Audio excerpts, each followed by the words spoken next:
What is happening, Poachers? Welcome back to another episode of the Poacher Podcast. Of course, I'm your host, Shawn Soole. This is the very first one of our reflection issue episodes. I like, as if you ever listen to the podcast, which I know a lot of people, luckily, I do have a half decent following these days.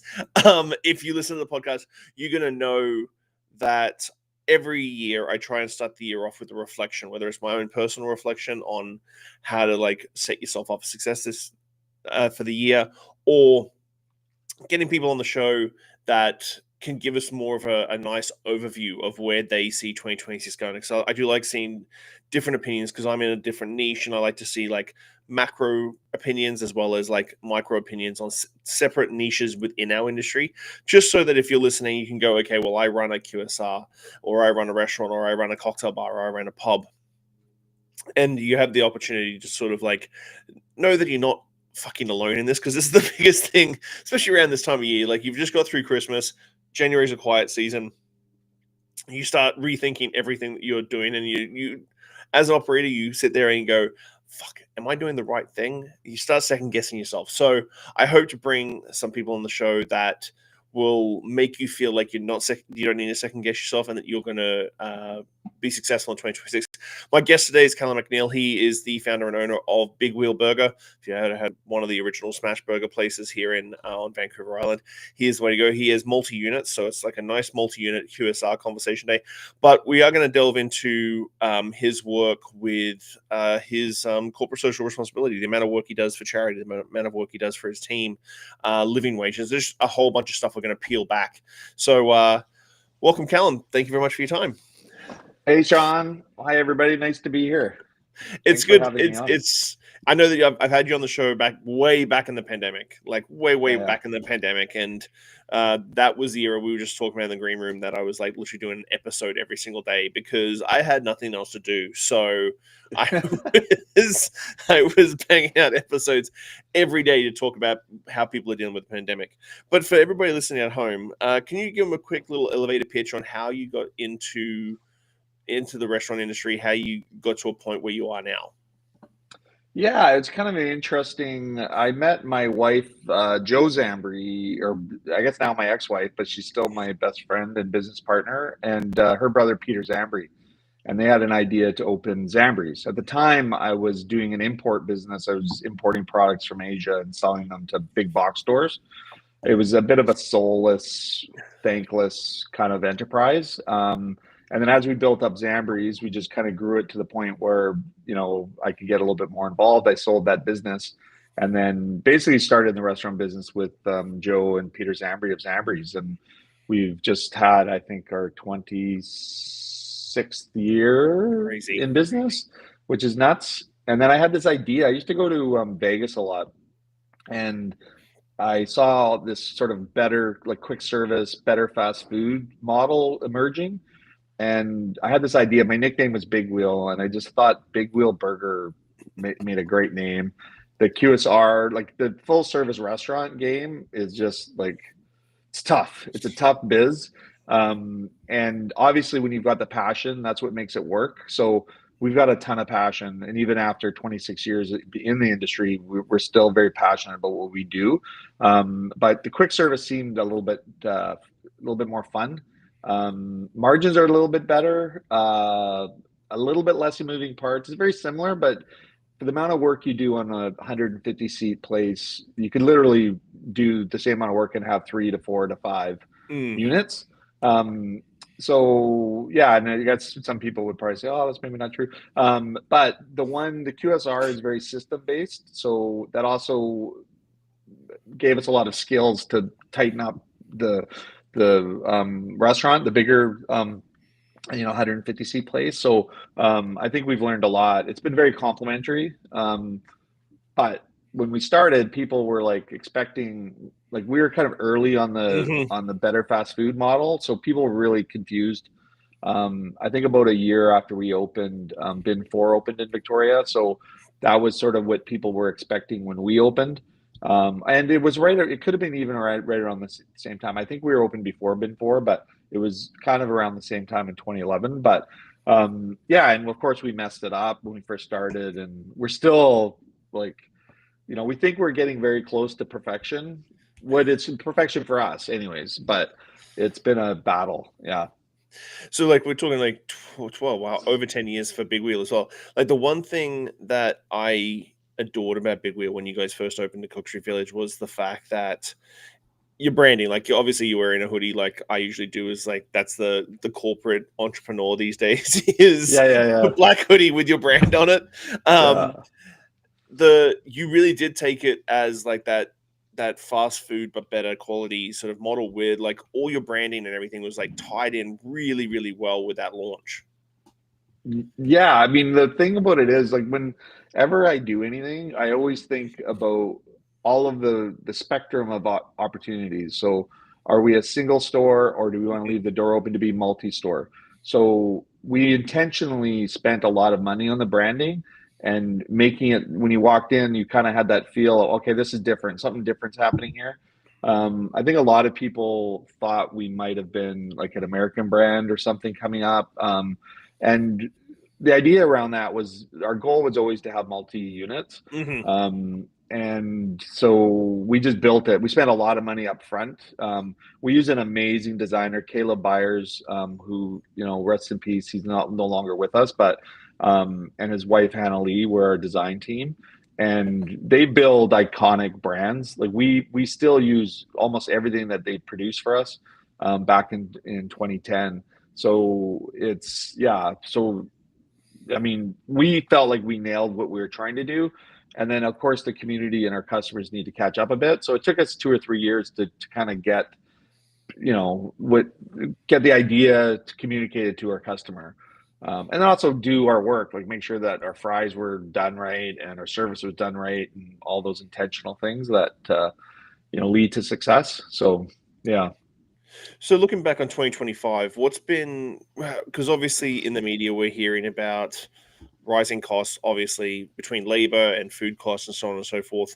The foreign workers uh, bill and everything else has been like scrapped, which is extremely tough in the restaurant industry. I do see that and I understand the reasoning behind it, but it's similar to what I dealt with in Singapore, where they sort of blanketed it across all industries instead of giving certain industries leeway on it, because they were just like, okay, well, we just want to make sure that Singaporeans are getting hired for these jobs. Awesome. The hospitality industry is a very different industry for that. What's been the biggest hurdle for you in 2025, and what's been the biggest win that you've seen come out of 2025 as well?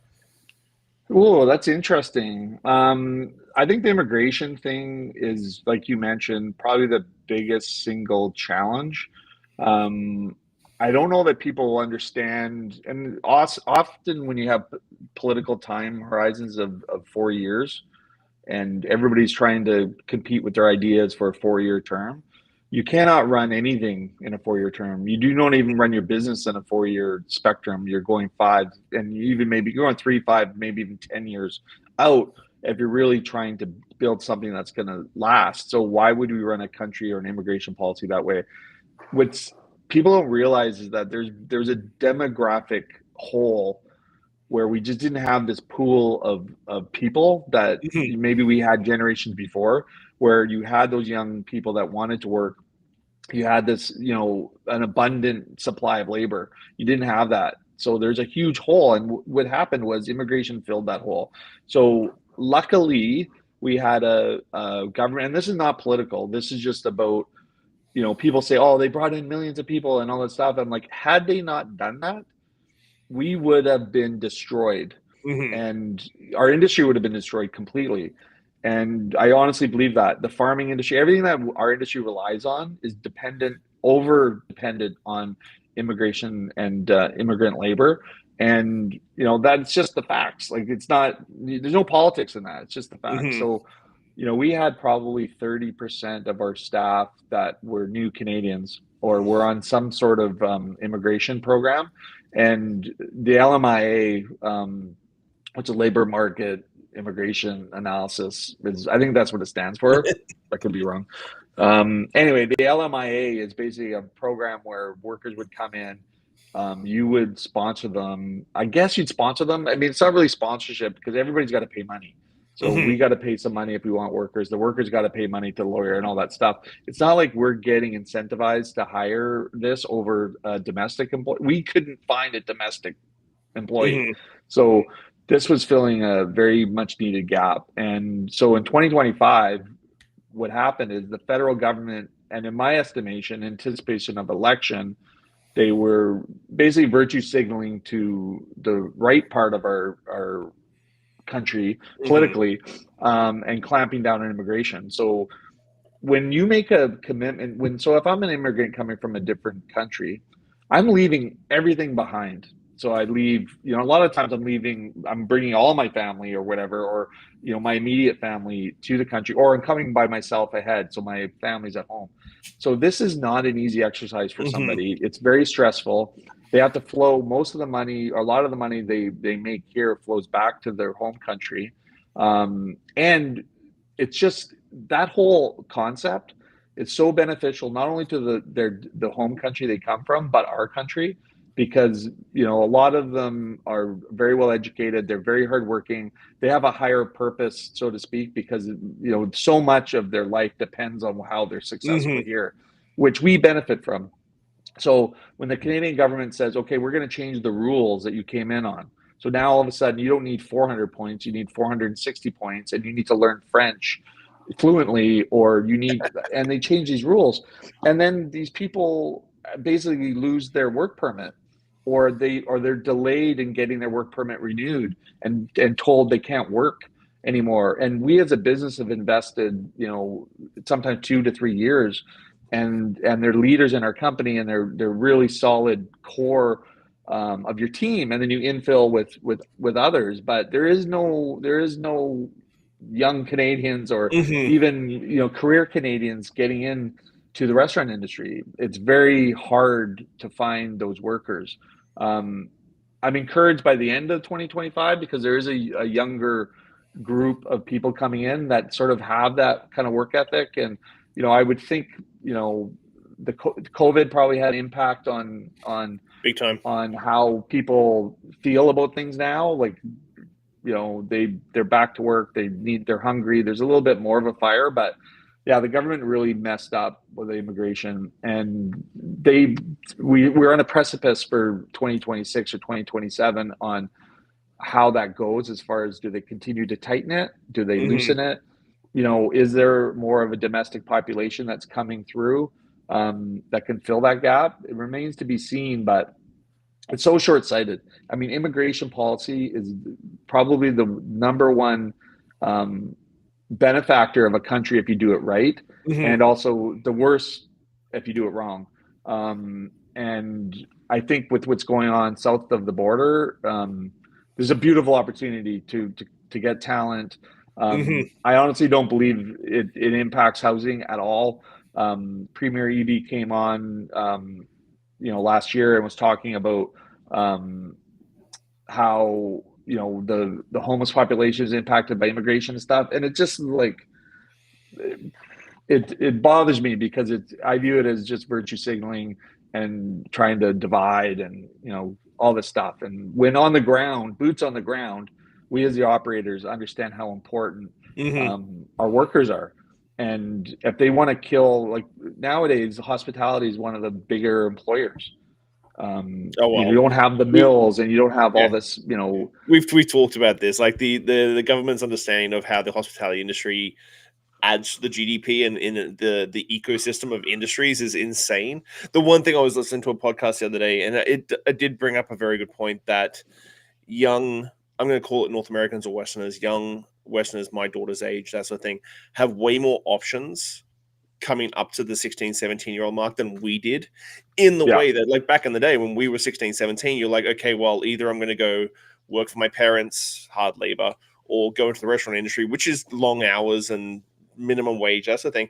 Or these days you can be a beta tester for a gaming company and make $85 an hour and sit in your room and play video games as a beta tester, or stream, or like do anything online. It is quite incredible how many options there are for the next generation, and it's really tough to like bridge that gap and go, hey, go work for $17.85 an hour at a restaurant where it's hot and gross, and you have to deal with customers, and that sort of thing. Or you could sit in your room for $65 an hour and beta test games.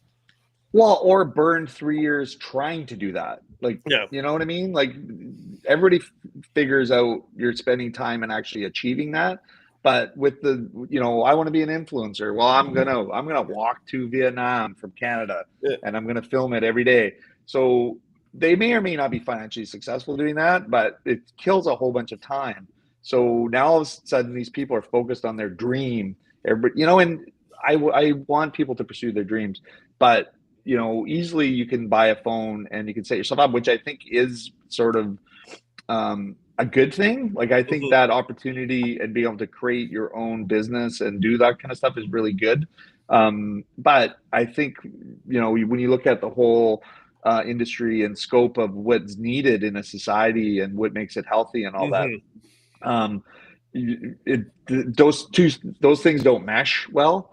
And I think it's a bit of a flushing out period where, I feel optimistic that people will come back to the baseline again, because, the toxicity, the human mental capacity, all these things are kind of put at the back burner with all this new technology and how things are moving and how quick it is and how much information is coming at you.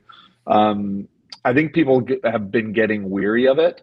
I'm hopeful. So I think, in 2026 and 2027, getting people off their social media or changing how it's going. And these companies they're bad actors.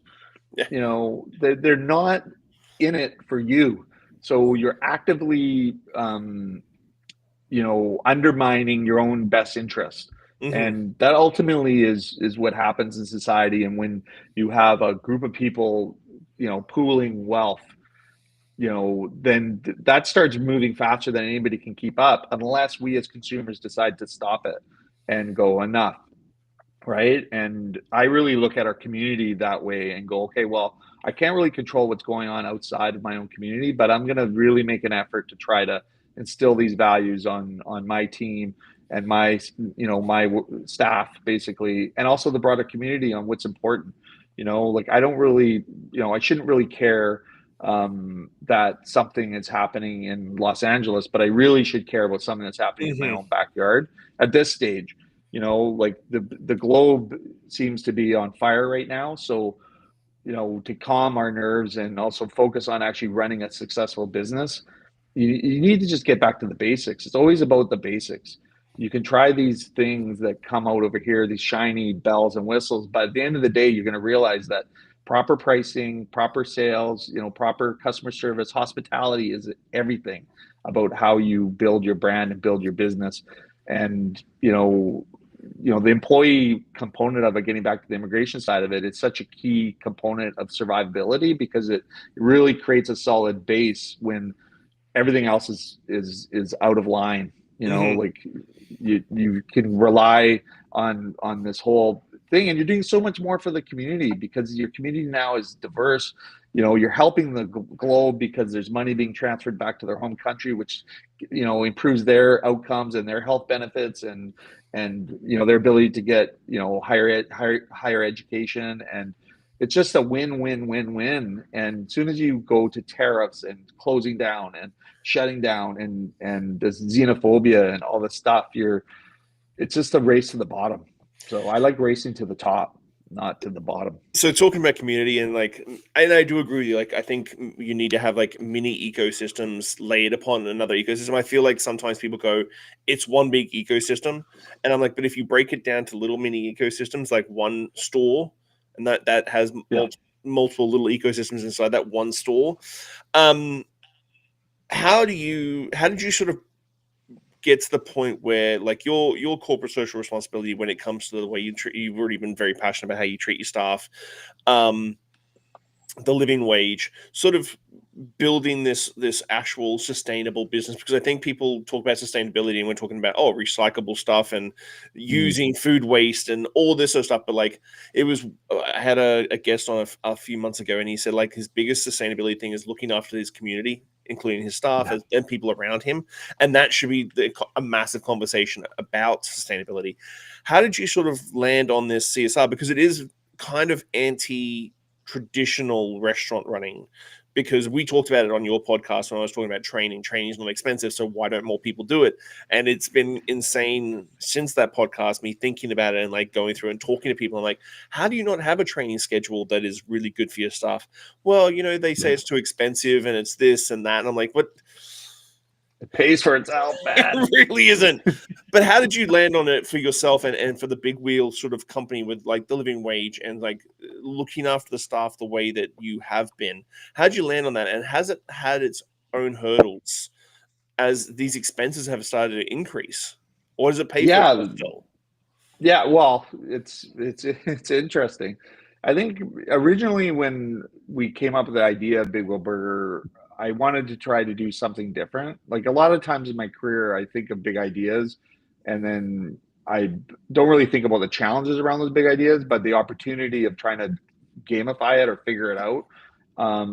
And I thought, well, there's no sustainable quick service restaurant. So the idea of the design and the feel and all that kind of stuff is one thing, but what is going to be a bigger call to action, the value proposition that is going to get people to come to you, not just for the burgers, but kind of what the underlying messages or what your objective is. And, we started with carbon neutrality back when that was cool. And now net zero is cool. So, it's kind of morphed. We're the first carbon neutral restaurant in not Victoria, in Canada, probably North America, might even be the world. I don't know. But we were one of the first people doing this. And then once you scratch the surface on when you start giving the message about the higher purpose, and it's really important not to stand on your soapbox and go, look at me, this is what I'm doing, but just do it.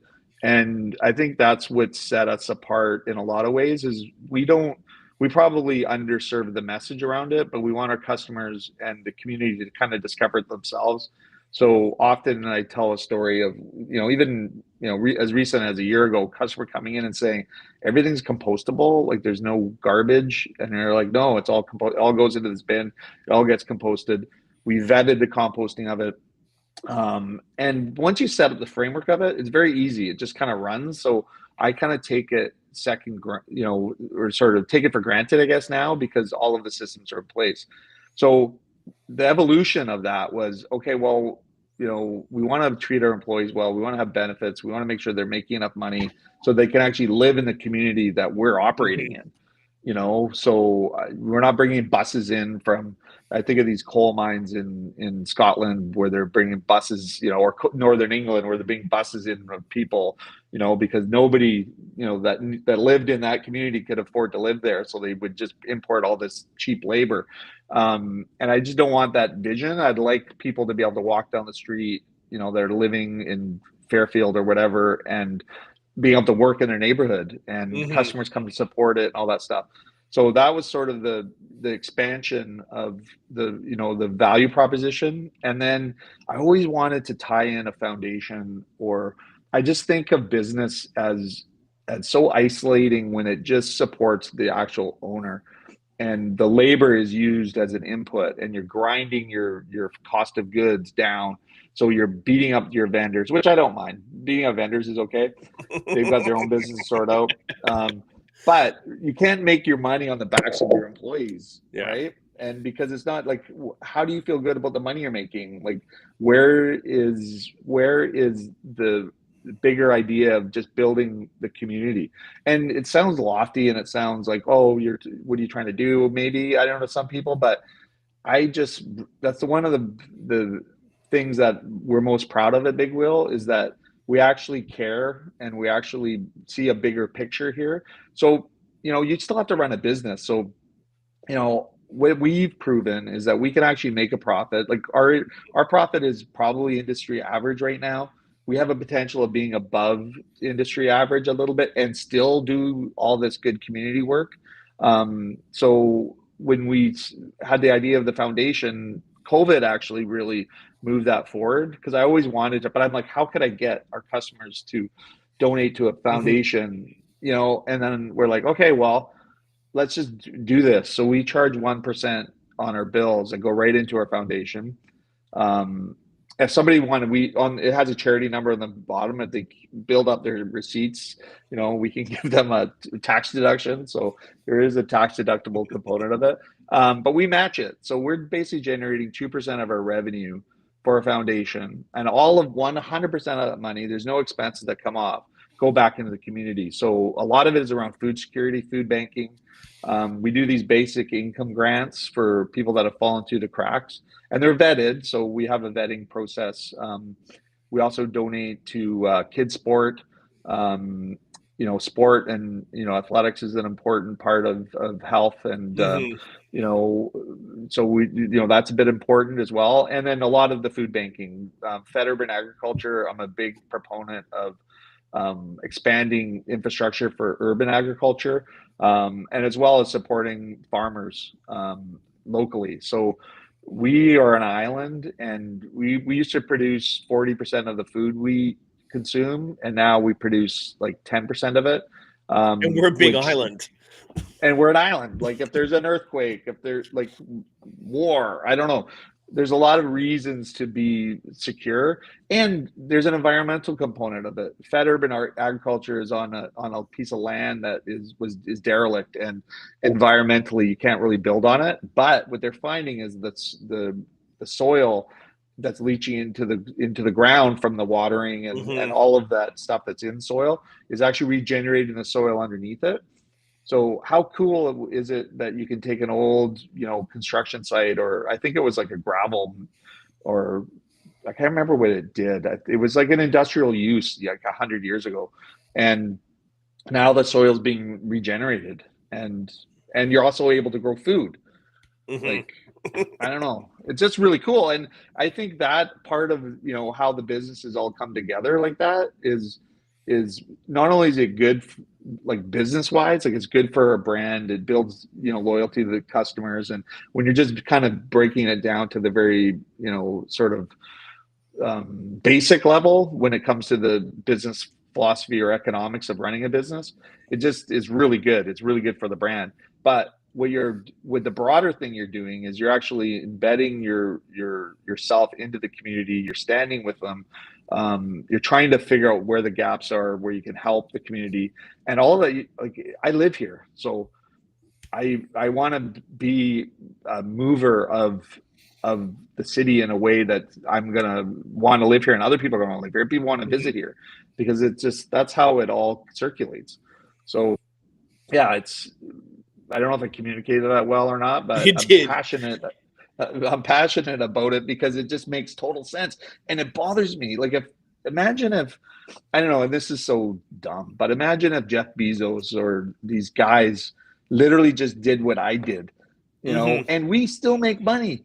Like, we're still profitable, and, our burgers are good value for what you're getting. And we're still able to keep all those, really good restaurant fundamentals there, like hospitality, good food, and all of that. That's so, and we can give money away. Like, I'm like, come on, man, like, do better. Because I think nowadays, like, fast food in like the big chain fast food, McDonald's, Burger King, that's the thing, has definitely, people have been mentioning, but like has definitely not, is no longer cheap. And I remember when you guys first opened, it was kind of like, people were like, oh, well, it's so expensive. And I'm like, okay, well, but let's have a look. Let's peel back those layers. And you were mentioning at the very beginning, like, you don't want to beat on your chest and like scream from the hilltops, but sometimes you've got to kind of have to, in a broad marketing sense, just so you can not quantify why you charge that much. But again, these, like, I wouldn't say that McDonald's is much cheaper with way less quality than Big Wheel is now. Like, it's not, McDonald's isn't cheap anymore. McDonald's isn't that sort of like well, cheap. Where's your nutrition coming from, right? Like, where's your caloric intake? Like, how many calories are you getting for this? And what is, like, are you going to need to eat 2 hours, 3 hours later because you just spent on air, basically? So what we used to do, and we still do, we check per ounce. So all of our competitors, and we, I don't know that we're necessarily competing with McDonald's per se, but quick service fast food, we're selling burgers and we're trying to do it quick. So they are our competitors. So we put the only burger per ounce that's cheaper than us is McDonald's. Every other, like A&W, all these per ounce of product that you get versus per ounce, we're cheaper. So, like obviously when you're going to McDonald's now, you're spending $16, $17, $18 and for a meal, and you're maybe spending 21 or 22 at our place. But you're getting, twice as much product. Arguably, it's more nutritious because where we're sourcing it, where it's coming from. You're also supporting a local business. Like how are you going to build your community if you're just supporting these big box, and then you look at where their moral fiber is, right? So who do you want to be supporting?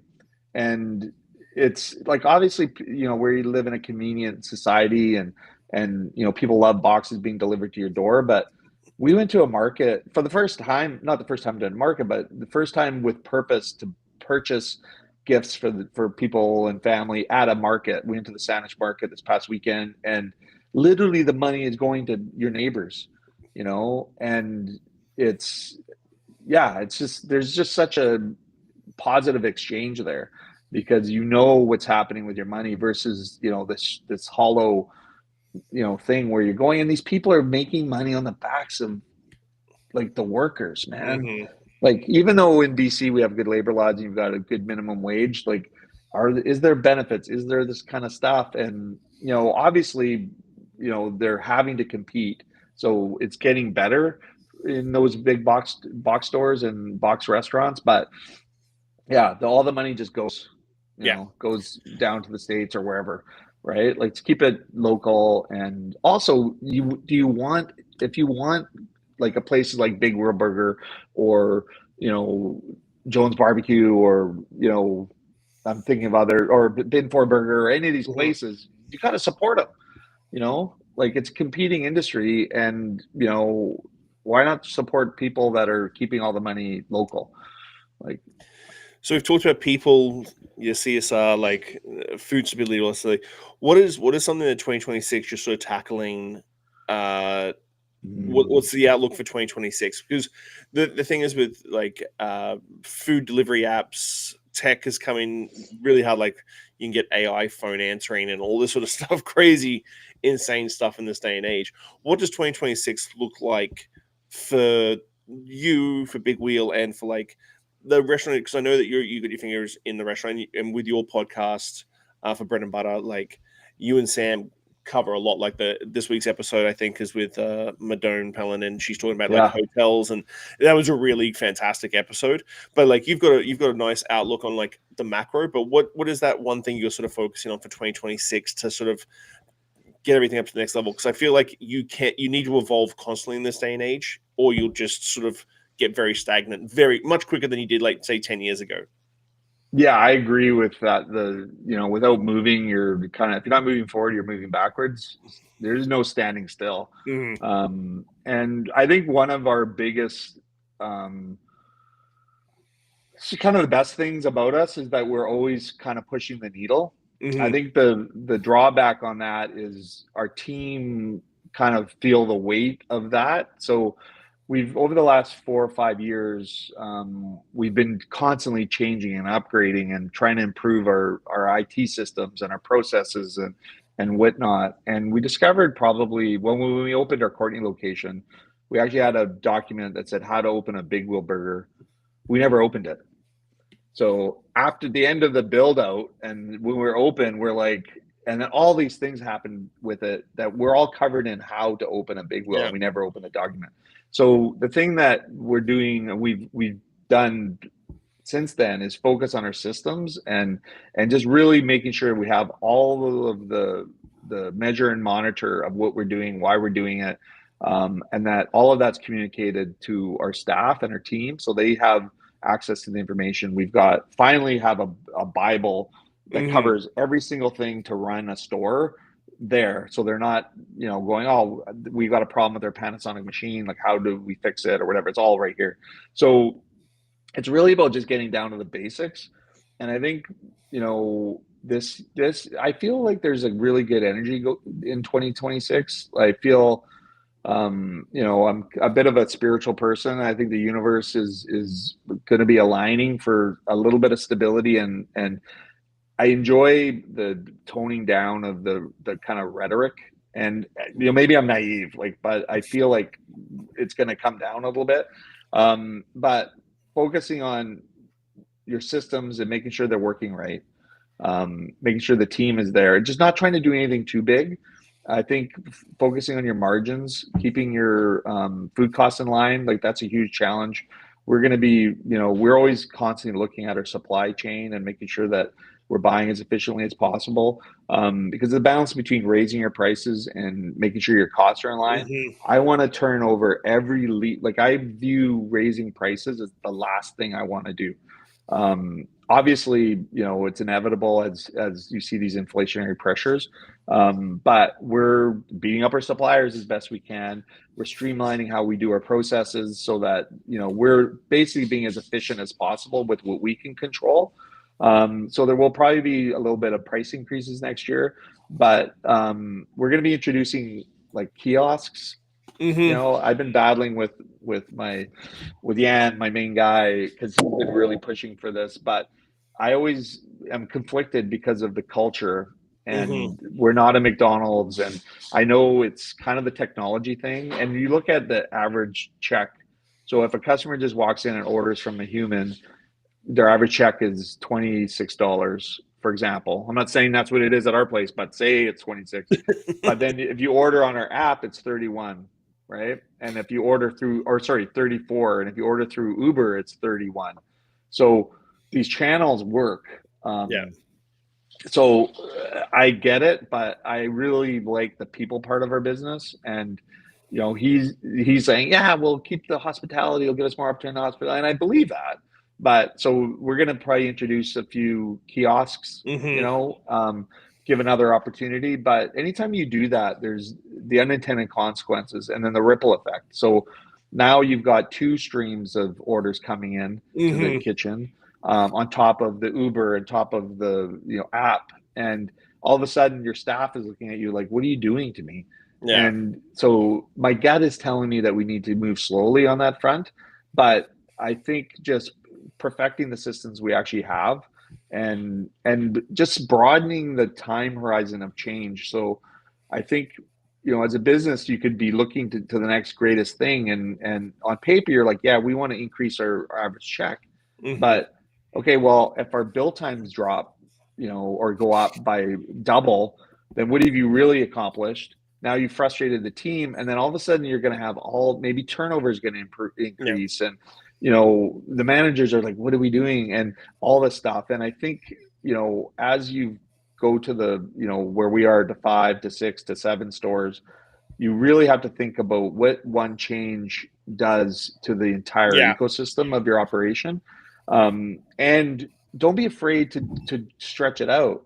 So, we did this. The BDC is awesome. So anybody who banks should have a meeting, or does in the restaurant industry should meet with the Business Development Bank of Canada. They're very good. They're awesome. And we took a course with them.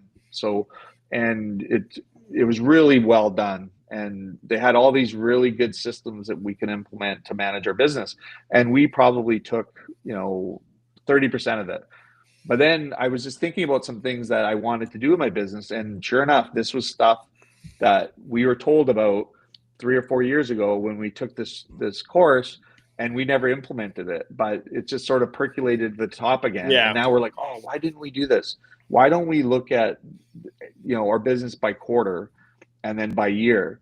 And then if we want to do a new store, if we want to do a renovation, or if we want to add kiosks, let's plug it into a Gantt chart. And then let's put a capital cost to it, because we're in the middle of introducing kiosks in January, and in order to do that, we need to renovate the store. So with the one that we're going to put it in, and I was just like, well, who's renovating the store? How much is it going to cost? What do we do? What? Yeah. And just started to panic. And normally I would just plow forward and go, okay, well, this is what we decided to do. We'll just do it. But I kind of stopped and said, hey, let's just slow down a little bit. Then went back to the basics of, getting a Gantt chart out and say, okay, well, maybe it makes more sense to do it a year from now. Well, let's do a trial of a kiosk in 3 months. And then we'll analyze, well, what happens to the, our staff when those orders are coming in that way? how do we change our customer service and all that stuff. So I see 2026 as basically just making the systems we have better, maybe doing a small little change, and then just riding it out, because there is some economic uncertainty. I kind of feel like there may be an economic collapse at some point. So, you can't do what's happening down in the States and how the other countries are reacting to it and not have potential serious consequences. So, economically. So I think spending less money on big ideas, but just really focusing and streamlining the current Incremental operations stuff. you have. Yeah. Yeah. And I think if you don't have systems, and spend the year building out these systems, because it makes management easier. You then get to measure and monitor the results of what you're doing. And you'll end up putting more money in your pocket. Maybe not this year, but next year. So yeah, it's really just keeping that promise of getting back to basics, I think. And taking advantage, like our app is fantastic. So we have a bunch of things that we could make better. And when you order on our app, you basically get 8% back on purchases. Like, it's like, hello. I think I'm getting big wheel today for lunch. But I do agree with you with the technology thing, because I remember when the tablets, now it's pretty common nowadays, like the tablets at the table where the server can just ring it in at the table. I'm like, my biggest concern with that was like servers who take a table order and then go to the POS and ring it in. There's a gap before it goes to the bar. There's a gap before it goes to the thing. But if you have a tablet, you can just go send, next table, send, send. And I'm like, the kitchen just gets 5 chits. If you got a 5-table section, they could get 5 chits all at once instead of them being broken up. And people don't understand 3 minutes between chits is a massive amount of time. That's an eternity. That's an eternity between to time everything out. But it's really good that technology is still folded into your business. I can understand how you see the kiosks being, because it just becomes like that sort of revenue stream. And I don't think people talk about it enough when it comes to like just Uber Eats, because you never know when that if you have reservations at a restaurant, your rush is going to be X till X. But with Uber Eats, it's like, oh no, wait a second. A family just had a big event and there's 35 people and you've just all ordered Big Wheel all of a sudden. And it's just like, oh shit, we've got one big order from Uber Eats just slammed us and we're already full. And then the app is busy. And then we also have kiosks that make everything really quick. And then you do have to mitigate that speed of service style thing for the guests, because QSRs is quick service restaurant. And sometimes, especially when you start getting into your sort of level of the niche, it is quick service, but it's still like there is still time. It's not like you're driving through a drive-through and add thing. And then another thing you said, the whole evolution into multi-unit. I find it's something that I'm dealing with right now with a few clients. Is like systems are your best friend, and especially when you get into multi-unit, because in our industry, everything is verbal communication and sort of a lot of assumptions. Like a lot of assumptions. Oh, I hired you. You've got managerial experience. You know everything that's in my brain. Like there's a lot of assumptions. So understanding how to build those systems, and it's good that you can admit that, like when you did the corner store, you have a document saying like how to open the store, and then we didn't touch it. And then we're like, oh, why is everything fucking up? Because you didn't look through the document.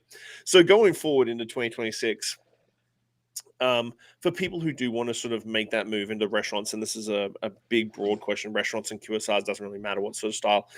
What is the one thing from a veteran operator like yourself that you would be giving advice to people who want to get into the restaurant industry? Because it's very romantic to have your own place.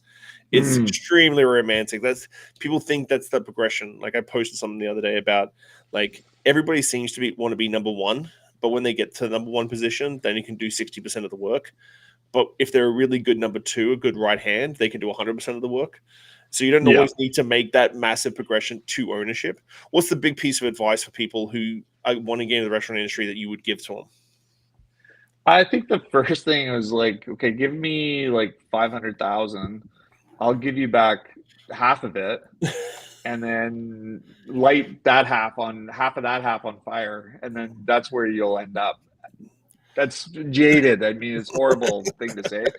No, do get into the industry. We need people. We need, good ideas. We need fresh ideas, but just lower your expectations on what the result's going to be. And follow your passion and do it passionately, but make sure you surround yourself with those other pieces that you may not have. So if you're a chef, for example, take some business courses, or maybe consider partnering or getting advice. Have some good advisors that understand business. You could be a very like I say that about accountants and lawyers too. Like, just because you're an accountant doesn't mean you know anything about business. Or if you're a lawyer, you know how to run your business. Or if you're a doctor, like, you're all smart people, and you're skilled at a certain area, but business is a different beast. So make sure you've got, that covered. And also the systems. So it's just like, when you're planning something, planning, you can never over plan.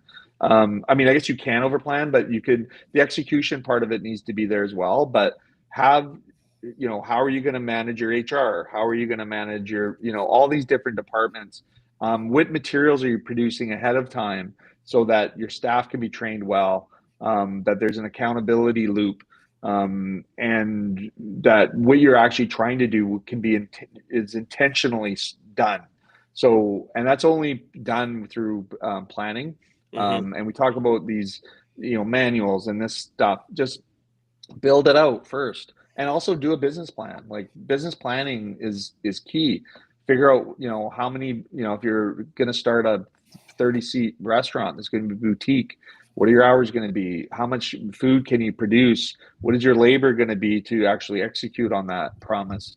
And then where are you going to find your downtime to do the actual business function of it? Who's doing that?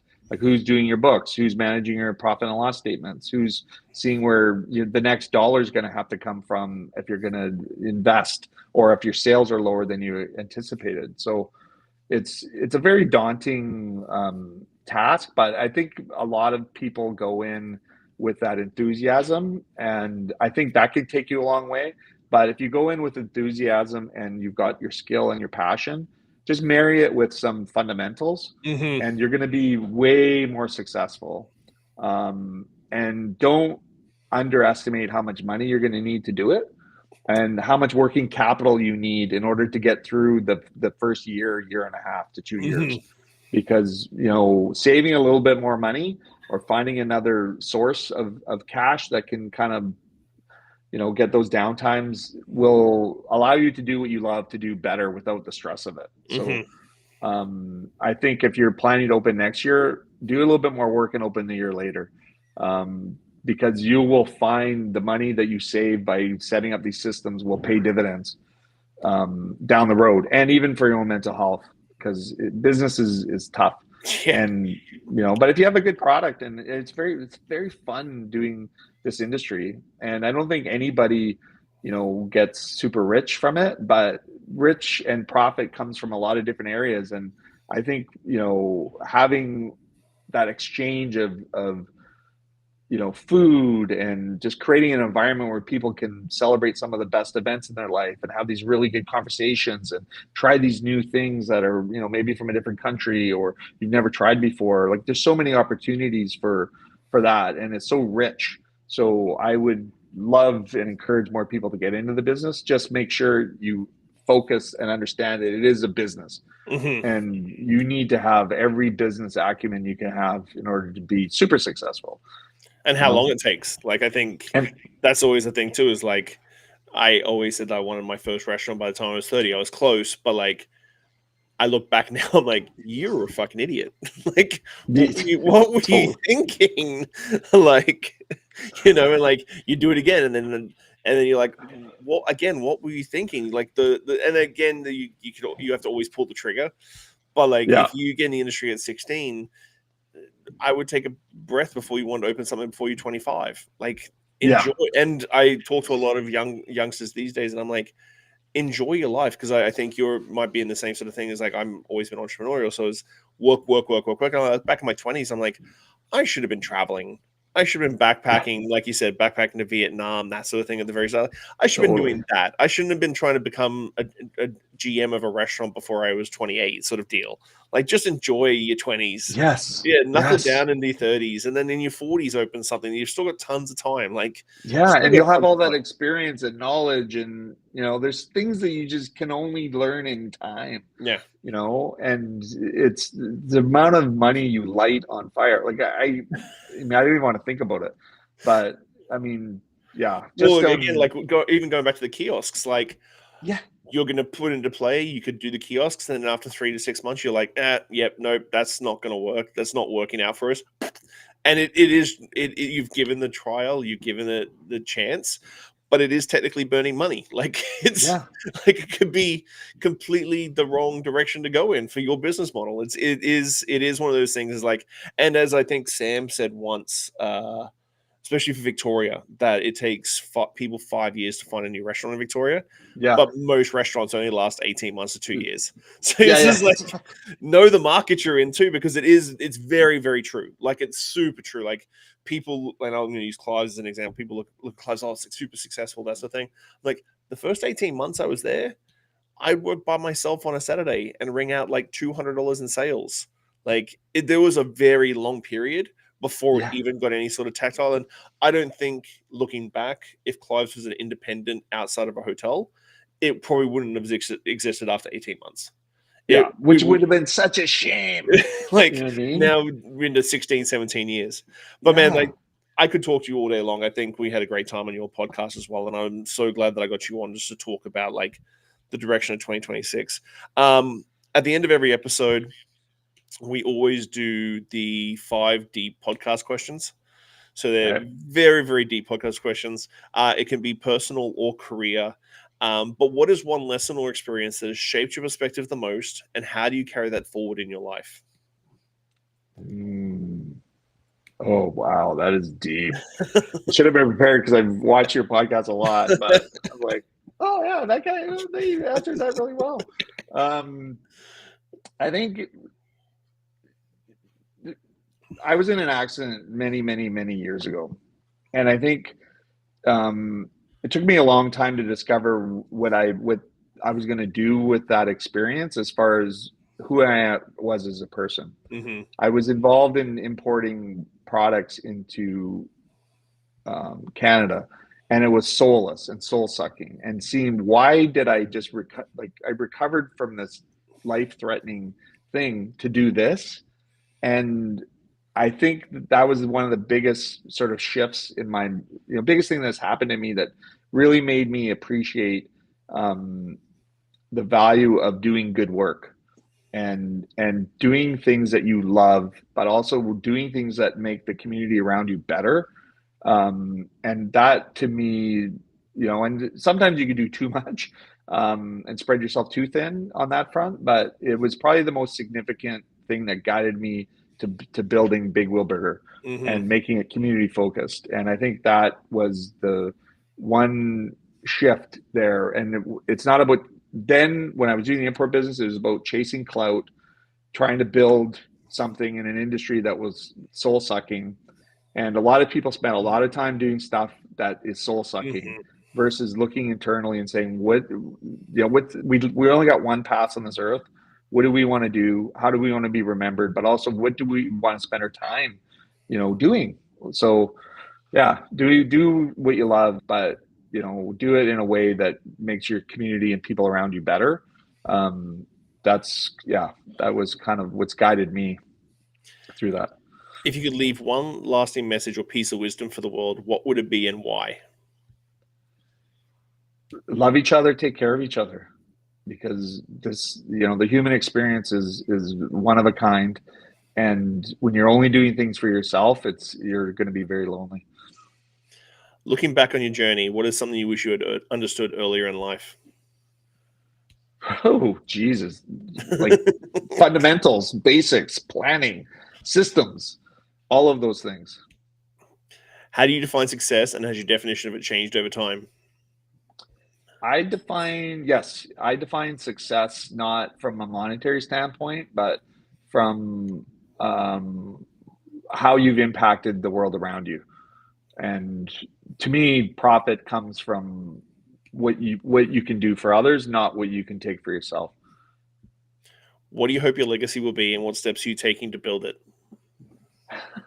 I hope people think our smash burgers were the best. No, I hope my legacy is that I was here, built a business that paid back, and my just earpiece busted out. That gave back, and I wasn't here just to take. So I think that's the kind of theme that I don't want people thinking I'm even though, I mean, I like nice things too, but I don't want to do it on the backs of somebody else. It's amazing, dude. Thank you so much. I'm really appreciate that I got you on the show, because as I told you when I reached out to you, it's like I want some reflection, and that conversation we had on your podcast, the Bread and Butter Collective. If you haven't checked it out, please go check it out. I think we both could have probably talked for hours and hours and hours and hours on that.